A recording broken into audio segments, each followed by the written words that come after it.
اعوذ باللہ من الشیطان الرجیم بسم اللہ الرحمن الرحیم الحمد للہ رب العالمین والصلاة والسلام علی محمد و اہل بیتہ الطیبین الطاہرین اما بعد۔ ناظرین محترم، السلام علیکم ورحمۃ اللہ۔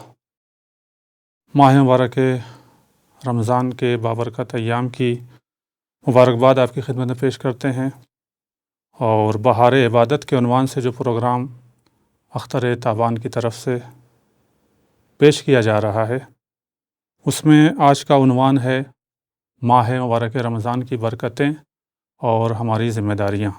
اس سلسلے میں ہماری خدمت میں حاضر ہوئے ہیں مولانا سید حسن صاحب قبلہ، جن سے اسی موضوع پہ گفتگو کی جائے گی انشاءاللہ۔ آپ کی خدمت میں سلام عرض کرتے ہیں۔ وعلیکم السلام ورحمۃ اللہ۔ سب سے پہلا سوال آپ کی خدمت میں یہ ہے کہ اس مہینے کو بابرکت مہینہ یا مبارک مہینہ یا رمضان المبارک کیوں کہا جاتا ہے؟ اعوذ باللہ من الشیطان الرجیم، بسم اللہ الرحمن الرحیم، نحمدہ ونصلی علی محمد وعلی اہل بیتہ الطیبین الاطہرین۔ سب سے پہلے ماہ مبارک رمضان کی آمد پر آپ کی خدمت میں اور ناظرین کی خدمت میں مبارکبادی پیش کرتا ہوں اور سلام عرض کرتا ہوں، السلام علیکم ورحمۃ اللہ وبرکاتہ۔ پیغمبر اسلام نے خود اس مہینے کو مبارک کہا ہے، بالبرکت یعنی مبارک والا مہینہ۔ تو یہ کہ ماہ مبارک رمضان چونکہ ذاتاً خود یہ مبارک ہے، یعنی بہت سے لوگ کہتے ہیں کہ اس میں برکتیں بہت سی نازل ہوئی ہیں، اس وجہ سے یہ برکت کا مہینہ ہے اور برکت کہا گیا ہے۔ بہت سے لوگ کہتے ہیں کہ نہیں، برکتیں چونکہ یہ مبارک ہے اس وجہ سے برکتیں نازل ہوئی ہیں، اور بہت سے لوگ کہتے ہیں لازم و ملزوم ہے، ظاہر ہے کہ مبارک میں برکتیں نازل ہوں گی تو وہ بھی مبارک ہوگی، یہ برکتیں ہوں گی۔ اس کی طرف میں نہیں جاؤں گا، جیسا کہ آپ نے فرمایا ہے کہ خود رسول اسلام نے اس مہینے کو مبارک کہا گیا، بالبرکت والرحمت والمغفرہ۔ پیغمبر اسلام خود ایک حدیث میں ارشاد فرماتے ہیں کہ شہر رمضان شہر اللہ، ماہ مبارک رمضان اللہ کا مہینہ ہے۔ اب یہ نسبت ماہ مبارک رمضان کی اللہ کی طرف دینا خود ایک مبارک چیز ہے، اور مبارک مہینہ ہے تبھی اللہ کی طرف نسبت دی جا رہی ہے۔ اب اس کی علت کو بھی بتاتے کہ کیوں شہر اللہ ہے، اس میں برکت کہاں سے ہے۔ رسول اسلام فرماتے ہیں وَهُوَ شَهْرٌ يُضَاعِفُ اللَّهُ فِيهِ الْحَسَنَاتِ، اس مہینے میں جو حسنات ہیں، نیکیاں ہیں، اس کے اندر اللہ اضافہ کر دیتا ہے، کئی گنا بڑھا دیتا ہے۔ عام طور سے اگر ہم لوگ جو نیکیاں کرتے ہیں تو 10 گنا ثواب ملتا ہے، لیکن اگر وہی نیکی ماہ مبارک رمضان میں کی جائے تو 1000 گنا ثواب مل جاتا ہے۔ یہی برکت کی ایک علامت ہے کہ یہ چیز ایک ہو لیکن اس کا اثرات کئی گنا ہو۔ تو یہاں پر یہی کہا گیا کہ ماہ مبارک رمضان میں حسنات میں اضافہ کر دیتا ہے پروردگار عالم، اور اس کے بعد برکت کی طرف اشارہ وَيَمْحُو فِيهِ السَّيِّئَاتِ، اور اس میں جو برائیاں ہیں، بدبختیاں ہیں، یا برائیاں جو بھی آپ کہہ لیجئے، گناہ وغیرہ ہیں، اللہ اس کو مٹا دیتا ہے۔ یعنی یہ برکت ہے کہ کسی کے آنے سے اللہ اضافہ کسی چیز میں کر دیتا ہے، وہ برائیوں میں یا گناہ میں اس میں کمی لا دیتا ہے۔ اب پیغمبر اسلام، جیسا کہ آپ نے فرمایا کہ کیوں کہا جاتا ہے، پیغمبر اسلام نے فرمایا وَهُوَ شَهْرُ الْبَرَکَةِ، یہ مبارک مہینہ، اس میں برکتیں خداوند عالم نے قرار دی ہیں اور خود مبارک ہے۔ اس کے علاوہ اور بھی حدیث ہیں کہ جو اس بات پر دلالت کرتی ہیں کہ خداوند عالم نے بہت سی برکات کو اس مہینے میں نازل کی ہیں۔ میں دو کی طرف اشارہ کروں گا چونکہ موضوع ہی یہی ہے کہ کیا برکتیں ہیں، کون سی برکتیں ہیں۔ جی بالکل بالکل۔ تو اگلا سوال ہمارا یہی رہے گا کہ ماہ مبارک رمضان میں وہ کون سی چیزیں ہیں جو بابرکت ہیں، جو اللہ کی طرف سے برکت کے عنوان سے نازل ہوئی ہیں، اور برکت کے عنوان سے نازل تو ہوئی ہیں، ہمیں اس سے کیسے استفادہ کرنا چاہیے، کیسے فائدہ اٹھانا چاہیے؟ تو پہلے کون سی چیزیں ہیں بابرکت چیزیں جو اس مہینے میں آئی ہیں، اور دوسرا سوال اس سے کیسے فائدہ اٹھایا جائے؟ بہت ہی اچھا سوال، اتفاق سے میں ادھر ہی آ رہا تھا اور آپ کا ذہن بھی اس طرف آیا، تو ناظرین کی توجہ بھی اس کی طرف میں مبذول کرنا چاہوں گا کہ بہت سی برکتیں ہیں، یعنی مبارک کہنا یعنی بہت سی برکتیں ہم شاید ہم شمار بھی نہ کر سکیں اگر روایتوں کو مد نظر رکھیں۔ تو یہاں پہ صرف روایتوں کو مد نظر رکھیں، دو چیزوں کی طرف میں اشارہ کرنا چاہوں گا آپ کی اجازت سے۔ بسم اللہ۔ سب سے پہلے تو خداوند عالم نے اس میں جو برکت نازل کی وہ قرآن کریم ہے۔ بے شک اب قرآن کریم کی صفت کو دیکھیں، قرآن کریم خود ایسی کتاب ہے کہ جس کو مبارک کہا گیا ہے۔ بالکل قرآن مجید کی ایک آیت بھی ہے جس کے اندر باقاعدہ وضاحت کے ساتھ اس لفظ کا وضاحت کے استعمال ساتھ ہوا، کہا گیا کہ کتاب انزلناہ الیک مبارک مبارکون۔ تو یہاں پر جو کہا گیا کہ پیغمبر اسلام ہم نے آپ پر جو کتاب نازل کی ہے وہ کون سی ہے؟ وہ خود مبارک ہے۔ تو آپ محسوس کریں کہ خود قرآن کریم مبارک، اور اس کی طرف اس کے بعد اشارہ ہوتا ہے شہر رمضان الذی انزل فیہ القرآن، ماہ مبارک رمضان اتنا بابرکت ہے کہ کائنات کی سب سے بابرکت کتاب بے شک اسی مہینے میں نازل کی گئی ہے۔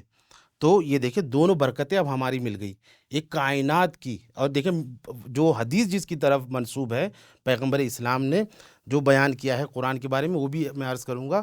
ایک تو کائنات کا سب سے مبارک پیغمبر، بے شک جو حدیث آپ کی خدمت میں ابھی عرض کروں گا، اور خود لانے والا جس کے اوپر وحی خدا نازل ہوئی ہے، وہ جبرائیل امین کو بھی امین کہا گیا، کہیں پہ مبارک کے لفظ استعمال ہو گیا حتماً یا روایتوں میں، اور پیغمبر اسلام کو بھی مبارک، یعنی کائنات کا سب سے مبارک ترین، کہ جس اگر وہ نہ ہوتا تو کوئی چیز خلق ہی نہ ہوتی، تو سب سے مبارک پیغمبر اسلام صلی اللہ علیہ وسلم کی ذات ہے۔ اور جو کتاب ان پر نازل کی گئی ہے وہ بھی سب سے مبارک ہے، اور نازل کرنے والا تو مطلق مبارک جسے کہا جائے۔ تو جس مہینے کا انتخاب کیا گیا ہے وہ بھی مبارک ہے، شہر رمضان الذی انزل فیہ القرآن، ماہ مبارک رمضان میں بابرکت کتاب کو نازل کیا ہے۔ تو یہ برکت کب نازل ہوئی؟ ماہ مبارک رمضان میں، جو خود برکتوں کا حامل ہے۔ تو جب یہ دونوں برکتیں مل جاتی ہیں تو ہماری ذمہ داری بڑھ جاتی ہے۔ اب ہمیں کیا کرنا ہوگا اس مہینے میں؟ ارشاد ہوتا ہے، پیغمبر اسلام ارشاد فرماتے ہیں کہ ماہ مبارک رمضان ایسا مہینہ ہے کہ جس میں قرآن کو نازل کیا گیا ہے۔ پیغمبر اسلام کی حدیث ہے لِكُلِّ شَيْءٍ رَبِيعٌ وَالرَّبِيعُ الْقُرْآنِ شہر رمضان۔ ہر چیز کا ایک موسم ہوتا ہے، ہر چیز کا ایک موسم ہوتا ہے۔ اگر قرآن کا موسم دیکھنا ہے کہ کب پڑھا جائے، کیا کہا گیا؟ ماہ مبارک رمضان، اس میں جتنا ہو سکے قرآن کی تلاوت کرنا چاہیے۔ لیکن اب برکت کیا ہوگی اس کا کرنے کی؟ ظاہر ہے کہ برکت یہ بھی ہے، یہ برکت دونوں برکتیں کیسے ملتی ہیں؟ اب دیکھیں ہمارے امام رضا علیہ الصلوۃ والسلام 8ویں امام فرماتے ہیں من قرأ فی شہر رمضان آیۃ من کتاب اللہ کان کمن ختم القرآن۔ دیکھیں یعنی یہاں پر امام رضا فرماتے ہیں کہ اگر عام دنوں میں کوئی جو پورا قرآن پڑھتا ہے، ماہ مبارک رمضان میں اگر ایک آیت کی تلاوت کر لیتا ہے تو وہ قرآن کا ثواب ہے جو عام دنوں میں پڑھا ہے۔ تو یہ برکت ہے کہ جو ماہ مبارک رمضان میں صرف ایک آیت پڑھ لے تو پورے قرآن کا ثواب ہے۔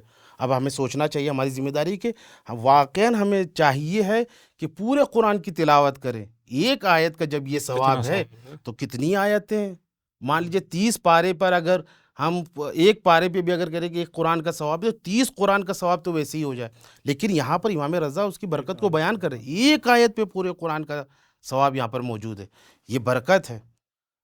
دوسری چیز جو آپ کی خدمت میں عرض کرنا چاہ رہا ہوں، وہ خود جو خداوند عالم نے قرار دیا ہے وہ شب قدر ہے۔ جی، اب پہلی چیز تو مثال کے طور پہ قرآن مجید ہو گیا جو قرآن بابرکت مجید ہے، سے خود مبارک جو ہے۔ ماہ مبارک رمضان میں نازل ہوا۔ رمضان کی دوسری اہم ترین چیز جو برکت والی ہے وہ خود شب قدر ہے۔ شب قدر ہے۔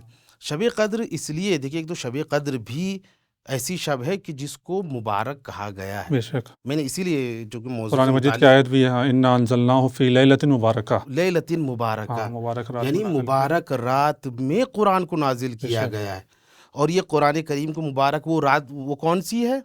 انا انزلناہ فی لیلۃ القدر، ہم نے قرآن کریم کو شب قدر میں نازل کیا ہے۔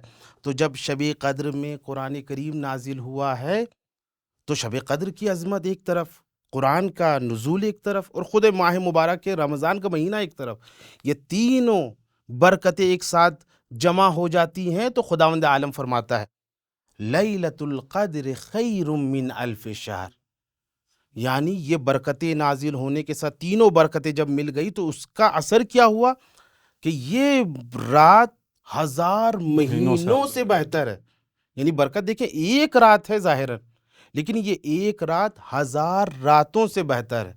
یعنی آپ مان لیجیے 1000 رات 80 سال سے زیادہ کا ایک آج کل موقع کی جو عمر ہے، آج کل کے جو انسانوں کی عمر ہے اس کے مطابق دیکھا جائے تو اس سے بھی آج کل تو کم عمریں ہو گئی ہیں. جی آج کے زمانے میں 60 65 70 یا 75، لیکن 80 سال پوری کے ایک بعد رات ایک عمر سے زیادہ فضیلت رکھتی، ایک عمر سے زیادہ، وہ بھی صرف ایک رمضان میں.